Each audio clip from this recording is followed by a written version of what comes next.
যেসব পাপের কারণে মানুষের পরকাল হারিয়ে যায় তার একটি বড় পাপ হচ্ছে আত্মসাৎ। মহান আল্লাহ বলেন, ওমা কানা লিনাবিয়্যিন আইয়াগুল্লাহ, কোন নবীর জন্য এটা শোভনীয় নয়, মানাই না যে আত্মসাৎ করবে। ওমাই ইয়াগলুল ইয়াতি বিমা গাল্লা ইয়াউমাল কিয়ামা, যে ব্যক্তি আত্মসাৎ করবে, যা আত্মসাৎ করবে সেইটা বিচারের মাঠে নিয়ে উপস্থিত হবে।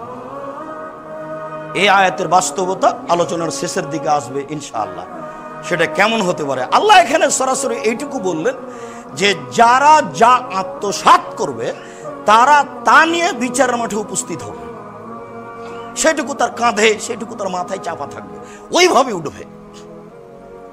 আর আরেকটা কথা মনে থাকবে হয়তোবা, আল্লাহ ভালো জানেন, এখানে একটা বলে রাখছি সেই কথাটুকু এই যে যে যত বড় আত্মসাৎকারী হবে তার পিছনে তত বড় পতাকা দেওয়া থাকবে গাদ্দার বলে। আত্মসাৎকারী ও গাদ্দার। আল্লাহ রাসূল বলছেন যে ইগরাসু আলা ইস্তেহি লেওয়ান আলা কাদরে গাদরিহি, প্রত্যেকটা গাদ্দারের, আত্মসাৎকারের আত্মসাৎ অনুযায়ী তার পিছনে পতাকা গাড়া থাকবে। তখন মানুষ বিচারের মাঠে দেখতে পাবে যে কত বড় গাদ্দার, এ কত বড় আত্মসাৎকারী।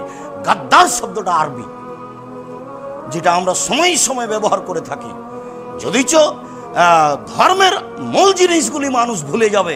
ভুলতে ভুলতে ভুলতে মানুষের একদিন মানুষ থাকবে না, সব অমানুষ হয়ে যাবে। এই কথা আল্লাহ রাসূল সাল্লাল্লাহু আলাইহি ওয়াসাল্লাম নিজেই বলেছেন।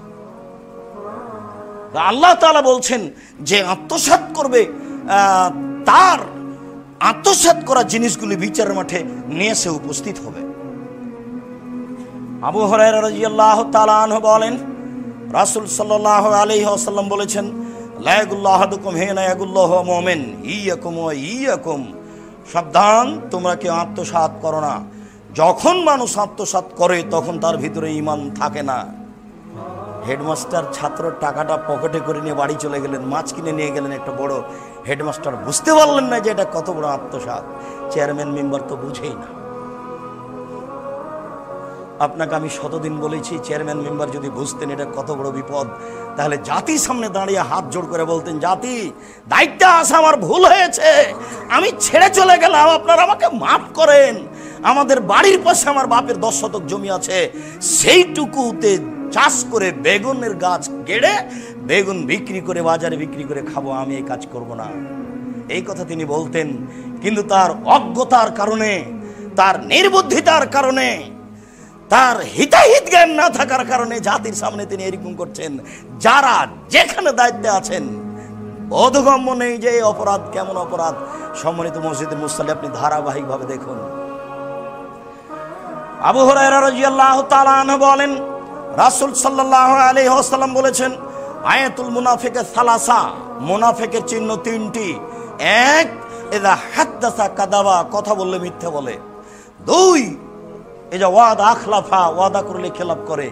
3, ওই যে উতুমেনা খানা, কোন জিনিস যদি তার কাছে আমানত রাখা হয় তাহলে সে তা আত্মসাৎ করে। আত্মসাৎ করা হচ্ছে মুনাফিকের কাজ। আপনার ভালোভাবে জানা আছে, ইন্নাল মুনাফিকিনা ফি দারকিল আসফালি মিনান নার, যারা আত্মসাৎ করবে মুনাফিক যারা, তারা জাহান্নামের সবচেয়ে নিচে যাবে। যে যেখানে দায়িত্বে আছেন তারই আত্মসাৎ হয়।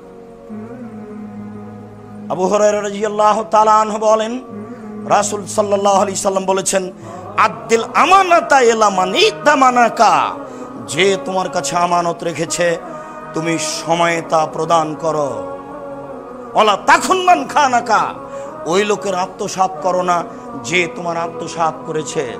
পাল্টা পাল্টি এই কাজে যায় না, ও আত্মসাৎ করেছে বলে তুমিও আত্মসাৎ করতে যায় না। আনাস রাদিয়াল্লাহু তাআলা আনহু বলেন, কাল্লামা খাতাবানা রাসূলুল্লাহ সাল্লাল্লাহু আলাইহি সাল্লাম ইল্লা কালা, জীবনে আল্লাহ রাসূল যতবার খুতবা দিয়েছেন ততবারই বলেছেন, প্রায় খুতবাতেই বলেছেন। বলতে বলতে বলতে বলতে এক পর্যায়ে বলতেন, এইটা কি, লা ঈমানা লিমান লা আমানাতা লাহু, ওই লোকের ঈমান নেই যার আত্মসাৎ আছে। ওই লোকের ঈমান নেই যারা আমানতদারি নেই। ওই লোকের ঈমান নেই যারা আমানতদারি নেই। ওয়ালা দীন লিমান লা আহাদা লাহু, ওই লোকের ধর্ম নেই যার ওয়াদা নেই। ওই লোকের ধর্ম নেই যার ওয়াদা নেই। ওই লোক ধর্মহীন যে ওয়াদা টিকাতে পারে না। আর ওই লোকের ঈমানই নাই যে লোকের আমানত নেই। আবু হুরায়রা রাদিয়াল্লাহু তাআলা আনহু বলেন, একদা আল্লাহ রাসূল আত্মসাতের উপদেশ দিচ্ছেন, তারপরে খুব সেটা বড়ভাবে পেশ করলেন। তারপরে তিনি বললেন যে বিচারের মাঠে মানুষ উটকে কাঁধে করে নিয়ে আসবে আমার কাছে, এসে বলবে যে আপনি একটু আমার জন্য সাহায্য চান। তখন আমি বলবো যে আমি তোমার কিছু করতে পারবো না, সেই দিন আসার আগেই তুমি সতর্ক হও। তারপরে তিনি বললেন, কোনো মানুষ আসবে ছাগল কাঁধে নিয়ে, ছাগল চিৎকার করবে। কোনো মানুষ আসবে কাপড়ের বস্তা নিয়ে, কাপড়ের বস্তা তার কাঁধে ঝুলবে, আমার কাছে সাহায্য চাইবে, আমি সহযোগিতা করতে পারবো না। আবার কোনো মানুষ আসবে কাঁধে জড়বস্তু নিয়ে, টাকা পয়সা গম যত জিনিস আছে জড়বস্তু, যেটা তার কাঁধে থাকবে তবে কথা বলবে না, এই জিনিসটা তাক ফেকো, তার কাঁধে এই জিনিসটা দুলতে থাকবে। ও আমার কাছে সাহায্য চাইবে, আমি সাহায্য করতে পারবো না, সেই দিন আসার পূর্বেই তোমরা সতর্ক হও। বুখারী মুসলিম। এতে আল্লাহ রাসূল বলেছেন যে প্রত্যেকটা মানুষ যে যা আত্মসাৎ করছে সেইটা বিচারের মাঠে তার কাঁধে থাকবে, আর ওইটা নিয়েই সে কাঁধে ঘুরতে থাকবে। যে কেউ যদি অর্ধ হাত জমি আত্মসাৎ করে, তাহলে অর্ধ হাত জমি বিচারের মাঠে ওই 7টা জমিন তার কাঁধে তুলে দেওয়া হবে। এটা বুখারী মুসলিমের হাদিস। এই জমিনটা নিয়ে সে ঘুরতে থাকবে। তো এইটাকে আপনি এত স্বাভাবিক মনে করছেন কেন? মানুষই বুঝে, পশু প্রাণী বুঝে না। মানুষকেই বুঝতে হবে, আর মানুষকে জান্নাত পাওয়ার আপ্রাণ চেষ্টা করতে হবে। আবু হুরায়রা রাদিয়াল্লাহু তাআলা আনহু বলেন, কানা সাকাল রাসূলুল্লাহ সাল্লাল্লাহু আলাইহি সাল্লাম রাজুলিন ইয়াকুলু কারকারা। একজন লোকের কাছে আল্লাহ রাসূলের 10 সম্পদ জমা ছিল। ফামাতা ফাকাল রাসূলুল্লাহ সাল্লাল্লাহু আলাইহি ওয়াসাল্লাম ইন্নাহু ফিন্নার। লোকটা মারা গেল, তখন আল্লাহ রাসূল বললেন ও জাহান্নামে যাবে। ফাযাহাবু ইয়ানজুরু ইলাইহি। সাহাবীরা কথা শুনে অবাক হয়ে গেল যে লোকটা আমাদের সাথে যুদ্ধ করলো, লোকটা মারা যাওয়ার সাথে সাথে আল্লাহ রাসূল বললেন ও জাহান্নামে যাবে, ঘটনা কি? একটু যাইতো। ফাওয়াজাদু আবাতান কাদগাল্লাহা। তারা গিয়ে দেখলো যে তার ব্যাগে একটা চাদর আছে, যে চাদরটা আত্মসাৎ করেছিল। আল্লাহ রাসূল বললেন ও সরাসরি জাহান্নামী, ও যোদ্ধা, ও তাহাজ্জুদ পড়েছে। একজন সাহাবী একটা চাদর চুরি করেছে, সরাসরি আল্লাহ রাসূল ঘোষণা দিলেন ও জাহান্নামী। আবু হুরায়রা রাদিয়াল্লাহু তাআলা আনহু বলেন, আহাদা রাজুলুন রাসূলুল্লাহ সাল্লাল্লাহু আলাইহি সাল্লাম গোলামান ইয়াকুলু মিদাম। আল্লাহ রাসূলকে একটা গোলাম হাদিয়া দেওয়া হয়েছিল, কেউ দিয়েছিল, তার নাম হচ্ছে মিদাম। ইয়াহুত্তু রাহানাল্লি রাসূলুল্লাহ সাল্লাল্লাহু আলাইহি সাল্লাম। ও আল্লাহ রাসূলের হাওদাজটা ঠিক করছে। উটের উপরে হাওদা থাকে, ওই হাওদাজের উপরে আল্লাহ রাসূল উঠে বসবেন, সেই জন্য রাসূলের গোলাম হিসাবে, কাজের লোক হিসাবে এটা ঠিক করছে। ফাসাবাহু সাহমুন আইন। হঠাৎ কোন দিক থেকে কে যে একটা তীর মেরেছে, তাকে এসে লেগে গেছে। ফাকাতালাহু। তীর এসে লাগতে সে লোকটা মারা গেল। তীর এসে লাগতে লোকটা মারা গেল। ফাকালান নাস হানিয়াল্লাহুল জান্নাহ। তখন লোকেরা বলল এ জান্নাতি, পীর সাহেবের তো খিদমত করে মারা গেছে, জান্নাতি। মানুষ বলছে না, পীর সাহেবের কাছে ছিল, খিদমত করে মারা গেছে। রাসূলের নিজস্ব গোলাম, রাসূলের উটের উপরে হাওদাজ ঠিক করছে, হাওদাটা ঠিক করছে আল্লাহ রাসূল ওখানে উঠে বসবেন এই জন্য। হঠাৎ করে কোথা থেকে একটা তীর এসে লাগলো, তাতে মারা গেল। লোকেরা বলল লোকটা ধন্য, লোকটা জান্নাতে যাবে, লোকটা ধন্য, লোকটা জান্নাতে যাবে। তখন আল্লাহ রাসূল বলছেন কাল্লা, কখনো নয়, ইনি রাইতুহু ফিন্নারে, আমি তাকে জাহান্নামে দেখছি।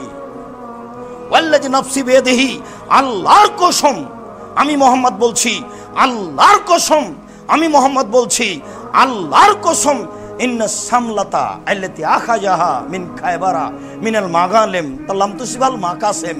ও খাইবারের যুদ্ধে যেসব টাকা পয়সা কাপড় চোপড় পাওয়া গেছিল, তার মধ্যে থেকে একটা চাদর নিয়ে নিয়েছিল, যেটা ভাগ হয়নি, ভাগের পূর্বেই একটা চাদর নিয়ে নিয়েছিল।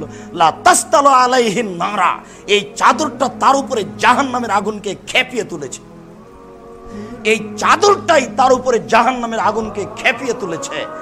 ফালাম্মা সামিয়া যালিকান নাস, যখন জনগণ এই কথাটা শুনলো, ফাজাবে সেরাকিন অসেরাকাইনে, তখন যার কাছে যা একটু ছিল, একটা জুতার ফিতা বা দুইটা জুতার ফিতা, মানে একেবারেই কম, 2 টাকা 1 টাকা এরকম ছিল। এবার রাসূলের কাছে নিয়ে এসে বলছে, আল্লাহ রাসূল, এই জুতার ফিতাটা আমার কাছে থেকে গেছে। আল্লাহ রাসূল, এই চাদরটা আমার কাছে থেকে গেছিল, আমি এটা অল্প মনে করেছি 2টা খেজুর, এই 2টা খেজুর থেকে গেছিল, ভাগ করার আগে আমার কাছে থেকেছিল।